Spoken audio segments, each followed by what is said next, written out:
Hello, everyone. Tonight, as you rest in comfort, we're going to journey somewhere harsh, somewhere dry, somewhere impossibly hot, to the vast deserts of the world where water is scarce, where the sun is merciless, where survival seems impossible.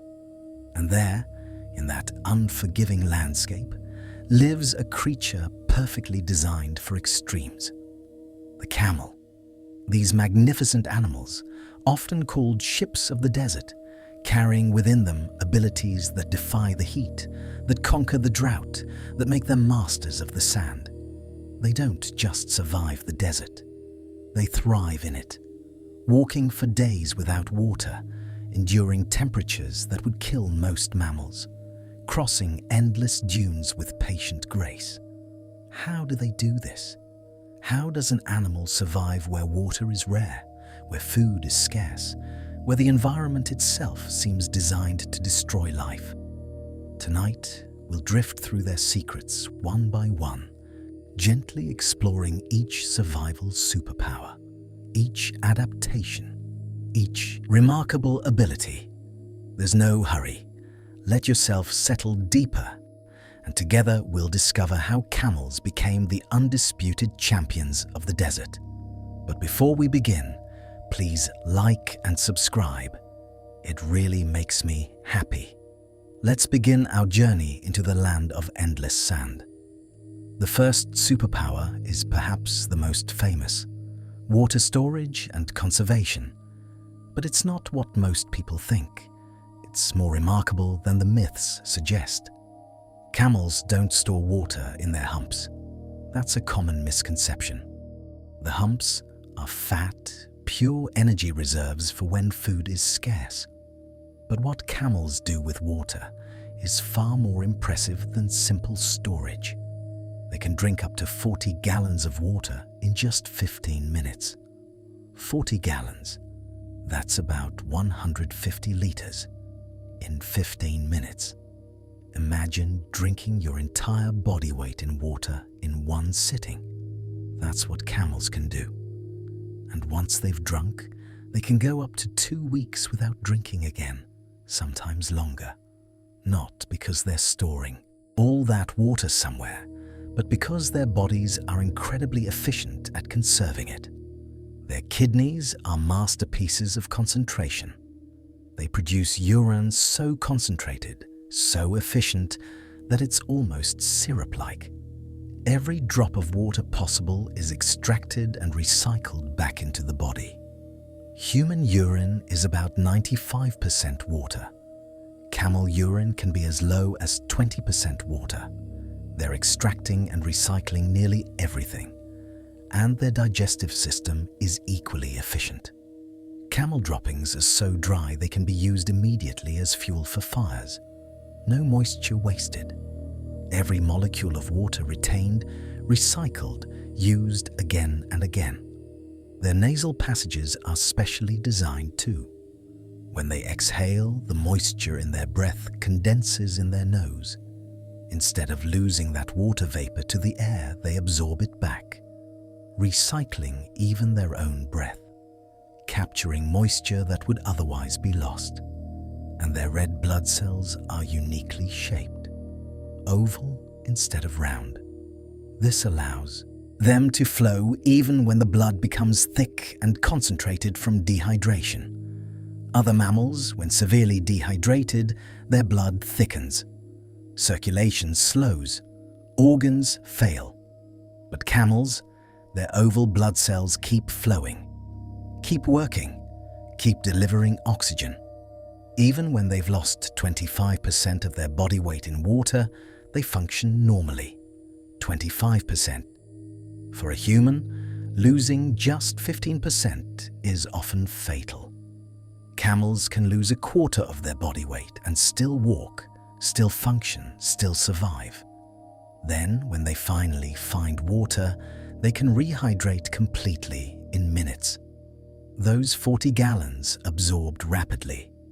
Body weight restored, systems replenished, ready to go another 2 weeks without drinking. This ability evolved over millions of years in the harshest deserts. The ancestors of modern camels lived in North America, actually, around 45 million years ago. Small creatures living in forests and grasslands. Nothing like the camels we know today.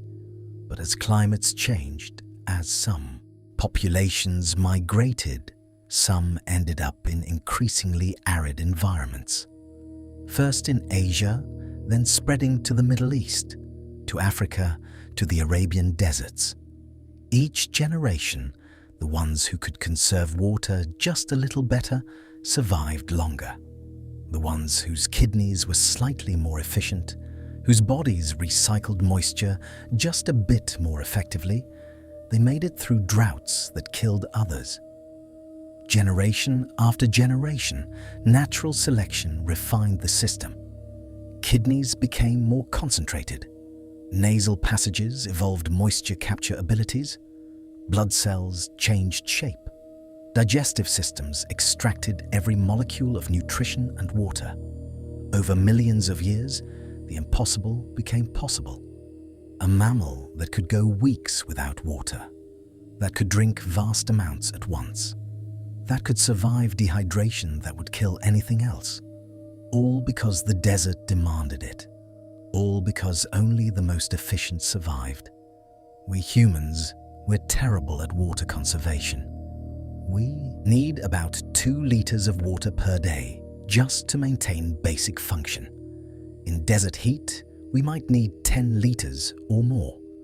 Our bodies pour out sweat, trying to cool us. We lose water through breath, through urine, through skin. We're constantly leaking moisture. Without water for 3 days, we die. It's that simple. We have no reserves, no efficiency. We need constant replenishment, constant access, constant hydration. In the same desert where a camel thrives for 2 weeks without drinking, we'd be dead in days, maybe hours in extreme heat. We sweat profusely. Camels barely sweat at all until their body temperature reaches 42 degrees Celsius. Our kidneys produce dilute urine. Theirs produce concentrated syrup. We exhale moisture freely. They recycle it. We're adapted for environments with abundant water. They're adapted for environments with none. The same desert, 2 completely different experiences, all because of adaptation. Picture the Sahara Desert. Midday, temperature 50 degrees Celsius in the shade, except there is no shade. A caravan of camels crosses the dunes. They've been traveling for 10 days without water. Their riders are rationing carefully, drinking small amounts, conserving their supply. But the camels, they walk steadily, calmly. No distress, no suffering. A camel named Zahara carries her load with patient strength. She hasn't drunk in 10 days. Her body weight has dropped. Her tissues have released their stored water, but her oval blood cells keep flowing. Her organs keep functioning. She feels the heat, yes, but she doesn't panic, doesn't struggle. This is what she was made for. This is her element. Her rider looks at her with gratitude, with respect, knowing that without her adaptations, crossing this desert would be impossible. Finally, on day 12, they reach an oasis, a small pool of brackish water. The rider drinks carefully, a few sips. The water is bitter but life-giving. Zahara approaches the pool and begins to drink. She drinks and drinks and drinks, gallons upon gallons flowing into her, her body absorbing it rapidly, cells swelling, tissues rehydrating, systems replenishing. Within 15 minutes, she's restored, fully hydrated, ready for another crossing. The transformation is remarkable, from severely dehydrated to completely healthy in minutes. No other land mammal can do this. Only the camel. Only the ship of the desert. There's something profound about this kind of efficiency, about doing more with less, about conserving what's precious, about making every drop count.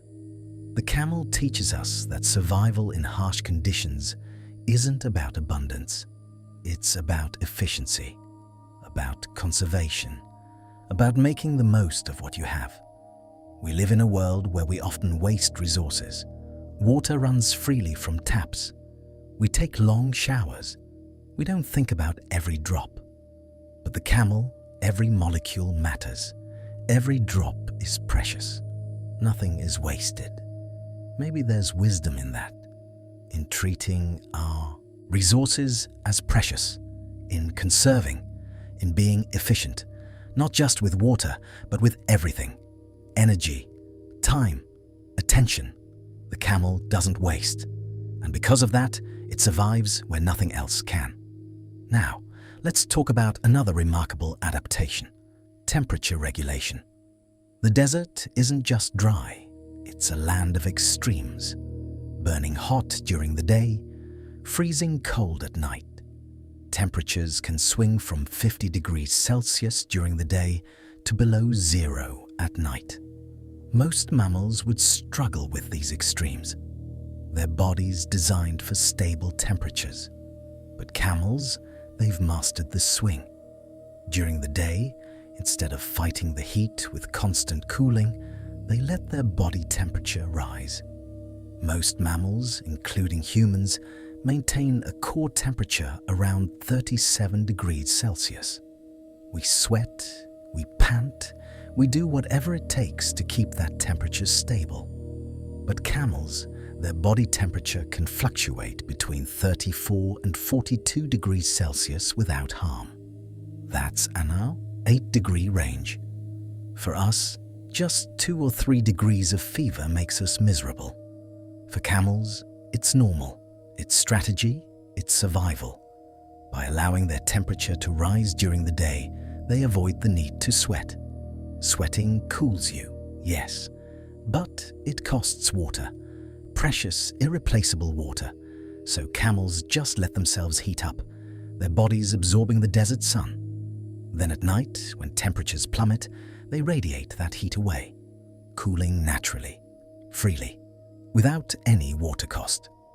By morning, their body temperature has dropped to 34 degrees. Then the cycle begins again, heating slowly through the day, cooling at night. It's passive temperature regulation. No energy spent on constant cooling. No water wasted on sweat. Just accepting the extremes. Working with them instead of fighting them. And their thick fur helps, counterintuitively. You'd think fur in the desert would make them hotter, but it's the opposite. The thick wool coat insulates them. It keeps the heat out during the day, keeps warmth in at night. Bedouins have known this for centuries. They wear thick robes in the desert for the same reason. Insulation works both ways. It protects from heat as much as from cold. And the camel's fur color, usually light brown or beige, reflects sunlight rather than absorbing it. Every detail designed for desert extremes. Every aspect refined by millions of years. This temperature regulation system evolved because desert temperatures are punishing. Early camel ancestors in moderate climates didn't need this. They could maintain stable body temperatures easily. But as they moved into deserts, as temperatures became more extreme, the ones who could tolerate fluctuation survived better. Fighting the heat costs water. Water is scarce. So the ability to just endure the heat without sweating became crucial. Mutations that allowed wider temperature tolerance were strongly selected for. Those who could let their temperature rise, who didn't need to sweat constantly, they conserved water. And water conservation meant survival, meant reaching the next oasis, meant living to breed. Over time, this tolerance became standard, became defining, became one of the camel's greatest superpowers. We humans, we're temperature wimps by comparison. Our core temperature must stay around 37 degrees. That's it. That's the range. Go up to 40, we're in serious trouble. Fever, heat stroke, organ damage. Go down to 35, we're hypothermic, shivering, losing coordination. We have a window of maybe 2 or 3 degrees. Camels have 8. And maintaining our temperature in heat costs us dearly. We sweat. We can lose a liter of sweat per hour in extreme heat. That's our survival strategy. Evaporative cooling. It works, but it's expensive.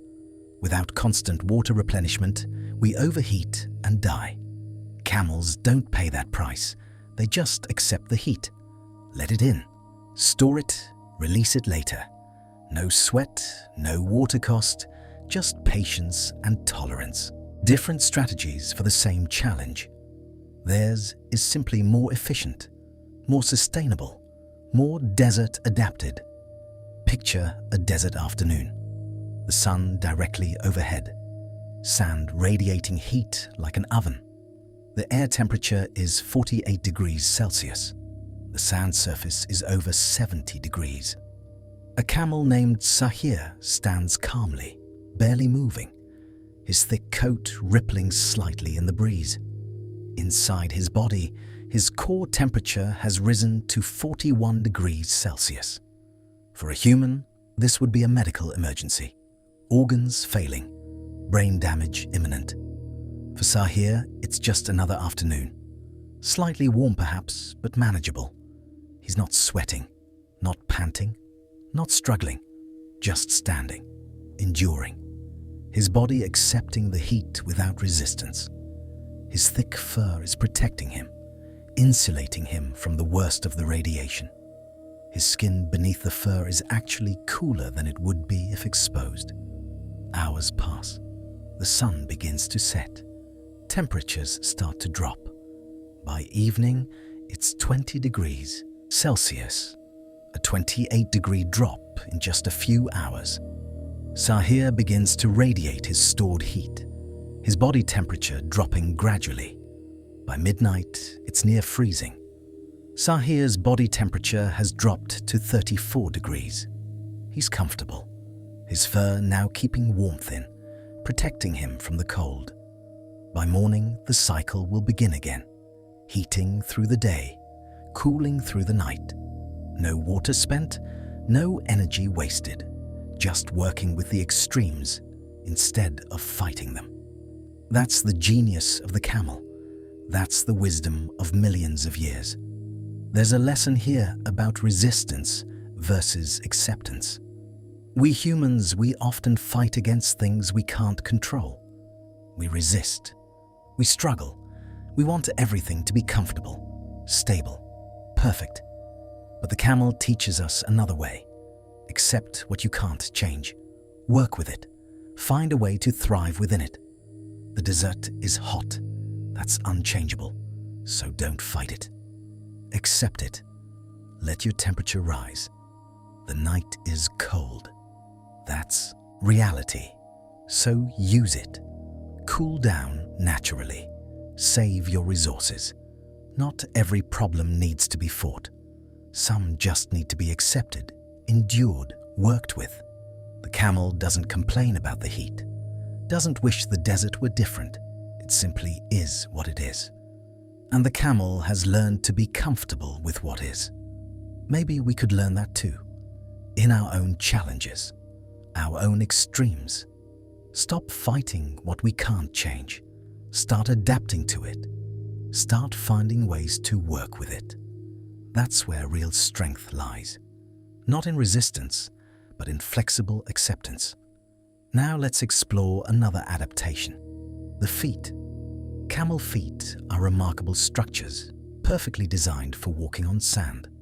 They're large and wide. Each foot has 2 toes connected by a flexible pad. When the camel steps down, the foot spreads out, distributing weight over a large area. This prevents the foot from sinking into soft sand. It's the snowshoe principle.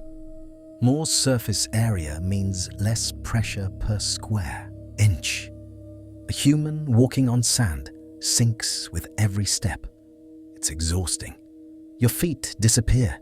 You struggle. A camel walks on the same sand smoothly, effortlessly, their feet barely making impressions. The pads on their feet are thick and leathery. They can walk on burning hot sand without injury. Sand that would blister human feet in seconds. Camels walk on comfortably. And the pads are flexible. They can feel the ground, navigate rocky terrain, adjust to uneven surfaces. Not just desert specialists, but all-terrain vehicles. Mountains, sand, rock, gravel, all manageable. Their legs are long and strong.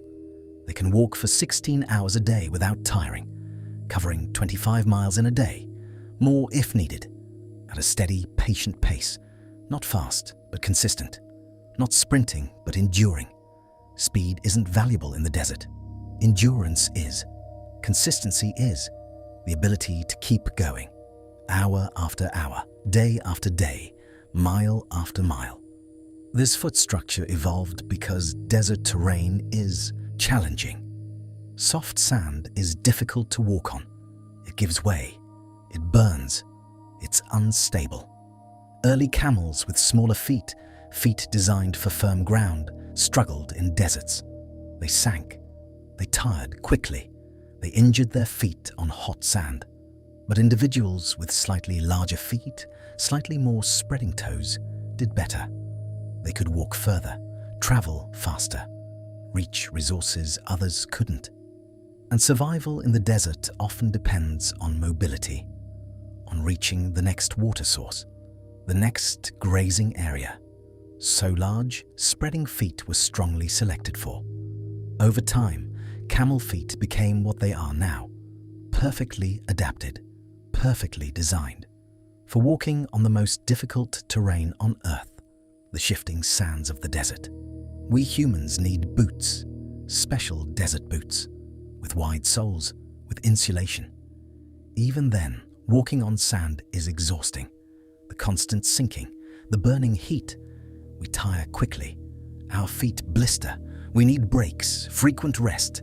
Camels need nothing, just the feet they were born with. They can walk all day on sand we couldn't walk on for an hour. And they do it while carrying hundreds of pounds of cargo. Their strength, their endurance, their perfectly adapted feet, making possible the trade routes, the travel, the survival in places humans alone couldn't manage. Picture a desert caravan, miles of sand dunes stretching in every direction. A line of camels connected by rope, walking steadily forward. The sand is soft. Each dune requires careful navigation, up the slope, down the other side. A camel named Rima walks near the front. She's been walking for 8 hours already, her wide feet spread with each step, gripping the sand, distributing her weight. She carries 300 pounds of cargo, trade goods, supplies, water for her riders. But she walks steadily. No struggle, no complaint. Her feet, huge and leathery, barely sink. She flows up the dunes like water. Behind her, the human traders struggle. Their boots sink. Their legs burn. They stop frequently, rest, catch their breath. But Rima continues, patient, endless, her feet perfectly designed for this. By evening, they've covered 20 miles. The traders are exhausted, barely able to stand. Rima is tired but fine. She could go further if needed, could walk through the night if required, because this is what she was made for. This is her purpose, her design, her gift. Those feet so perfectly adapted, so beautifully specialized, making the impossible routine. There's something inspiring about perfect adaptation to purpose. The camel's feet aren't beautiful by conventional standards. They're large, awkward-looking, but for their purpose, they're perfect. Absolutely perfect. Sometimes the best tool isn't the prettiest. It's the one that works, the one that's right for the job. The camel doesn't have elegant feet, but it has the right feet, the perfect feet. And that's what matters. Not appearance, Not aesthetics, but function, purpose, fitness. Maybe we could think about our own adaptations this way. We all have our strengths, our particular gifts, our specialized abilities. They might not be flashy, might not look impressive, might seem ordinary, but if they serve their purpose, if they help us cross our particular deserts, then they're perfect. The camel teaches us not to judge by appearance, but by function, by fitness to purpose, and to be grateful for our adaptations, whatever they are, however humble they seem, because they're what carry us through, what make our journeys possible. Finally, let's talk about their digestive system. Camels can eat vegetation that would be inedible to most animals. Thorny plants, dry grasses, even tough woody branches. They have a thick, leathery mouth that can handle thorns without injury. They can eat cactus, whole cactus, spines and all. Chew it up, digest it. Try that as a human and you'd shred your mouth. But camels just crunch away. Their digestive system is incredibly efficient. They're ruminants, like cows. They have multiple stomach chambers. They chew cud. This allows them to extract maximum nutrition from minimal food. They can eat poor quality food, digest it multiple times, extract every possible calorie and molecule of water. In deserts, food is scarce. What exists is often tough, dry, low in nutrition. But camels can survive on it, can thrive on it. They can go for weeks with very little food, surviving on the fat stored in their humps. Those humps can weigh up to 80 pounds when full. That's 80 pounds of pure energy reserve. When food is scarce, the hump provides. It breaks down slowly, releasing energy, sustaining the camel. As the hump depletes, it actually droops and shrinks. You can tell a malnourished camel by its floppy hump. But once the camel finds food again, the hump rebuilds, refills, ready for the next shortage. This digestive efficiency evolved because desert plants are tough customers, high in fiber, low in nutrition, often covered in thorns for protection. Early camels with sensitive mouths couldn't access these plants.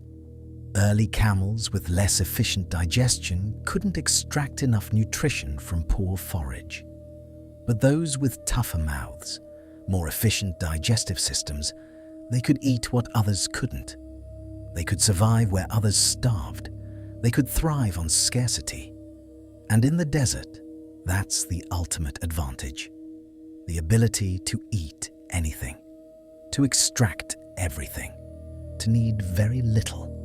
Natural selection favored the efficient, the tough-mouthed, the multi-stomached, until we arrived at the modern camel, a creature that can eat almost anything organic and extract almost everything useful from it.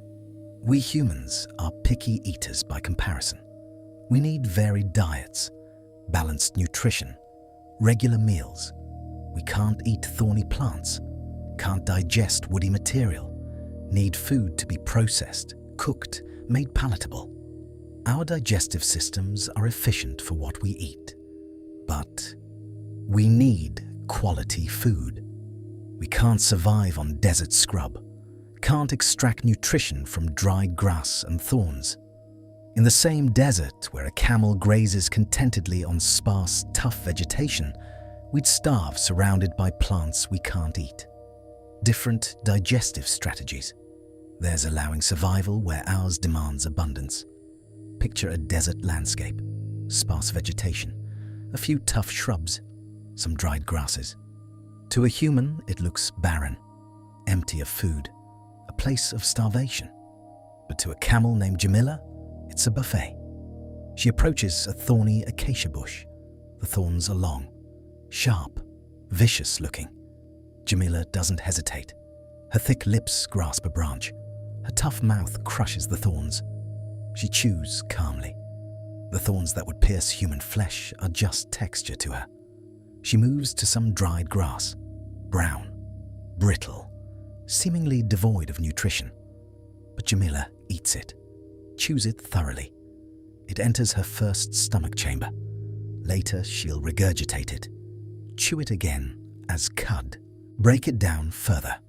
Her complex digestive system will process it multiple times, extract every calorie, every molecule of water, nothing wasted, everything used. Her hump is full, firm, packed with energy reserves for when even this sparse food isn't available. She's content, well fed by standards that would leave other animals starving, because she can eat what others can't, digest what others find indigestible. The desert provides enough for her, just barely, but enough. And that's all survival requires. Just enough, just barely, just sufficient. The camel has learned to thrive on just enough, and in doing so, owns the desert. There's wisdom in this ability to extract value from scarcity, to find nutrition in what others overlook, to thrive on what others consider insufficient. We often focus on abundance, on having plenty, on excess and surplus. But the camel teaches us about sufficiency, about making the most of little, about finding enough in scarcity. Not every meal needs to be a feast. Not every resource needs to be abundant. Sometimes survival, even thriving, is about efficient use of what's available, about extracting value from what others waste, about making enough be enough. In our lives, we face our own scarcity: time, energy, resources, opportunities. The camel teaches us to be efficient, to extract maximum value, to make the most of what we have, not to wait for abundance, but to thrive on sufficiency, to find enough in what exists. That's real adaptation, real wisdom, real survival skill. Let's step back now and see the whole picture. The evolutionary story of how camels became desert masters. It begins around 45 million years ago in North America. Small, forest-dwelling creatures, nothing like modern camels. But as continents shifted, as climates changed, some populations migrated into Asia, into the Middle East, into increasingly arid environments. And as they moved into drier lands, the pressure began. Water became scarce, food became sparse, temperatures became extreme. The ones who adapted survived, the ones who couldn't died. Generation after generation, millions of years of selection pressure, kidneys becoming more efficient, water conservation improving, temperature tolerance expanding, feet spreading wider, mouths becoming tougher, digestive systems more efficient, humps developing for fat storage, blood cells changing shape, every aspect refined, every trait selected for, every adaptation proven essential. By 3 million years ago, recognizable camels existed.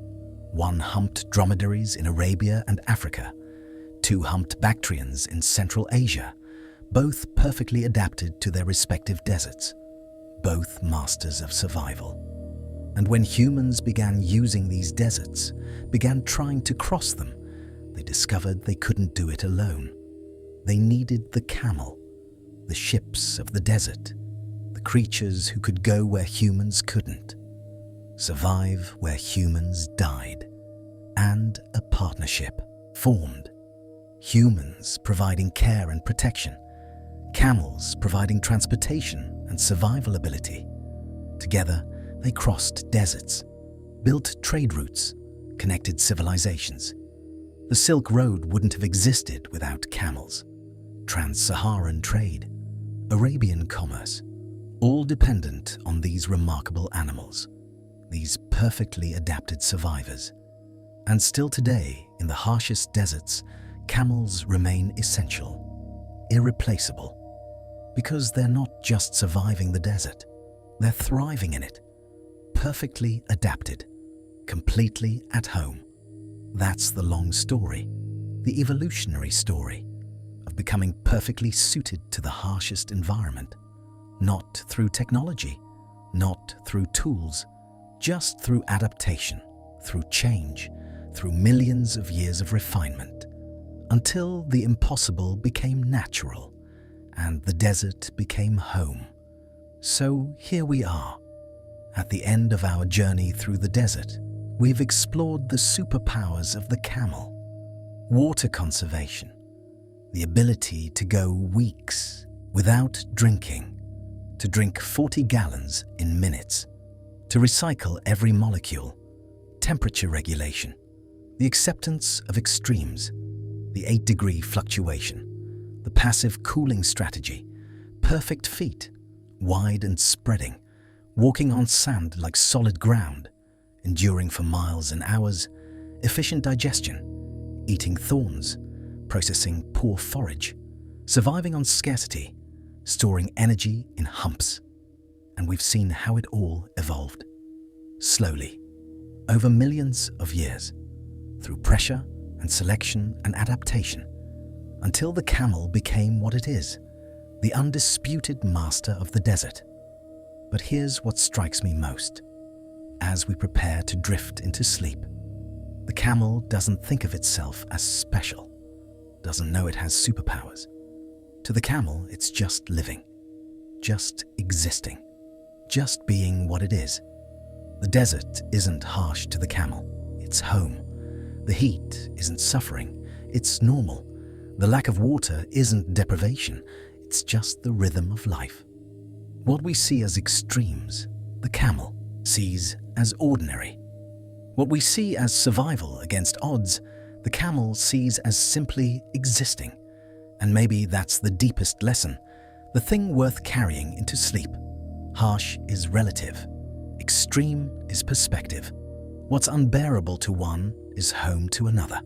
What's survival to one is thriving to another. It's all about adaptation, about fit, about being designed for where you are. The camel isn't trying to survive the desert, it's just living in the desert. There's a difference. Survival implies struggle, implies fighting, implies barely making it. But the camel isn't barely making it. It's comfortable, it's thriving, it's at peace, because it's perfectly adapted, perfectly fitted, perfectly aligned with its environment. And maybe we could think about ourselves this way, not as struggling through our environments, not as barely surviving our challenges, but as potentially adapted to them, potentially fitted for them, potentially able to thrive. Maybe what feels like harsh extremes is just our environment, our normal, our home, and we have our own adaptations, our own abilities, our own ways of conserving, regulating, enduring, extracting value. We just need to recognize them, use them, trust them. The camel doesn't question whether it can cross the desert. It just does. Not because it's brave, not because it's strong, but because that's what it's designed for. Maybe you're more designed for your life than you think. More adapted, more capable. Maybe your challenges aren't obstacles to overcome, but environments to adapt to become fitted for, to make home. The desert doesn't get easier. The camel just becomes more camel, more perfectly itself.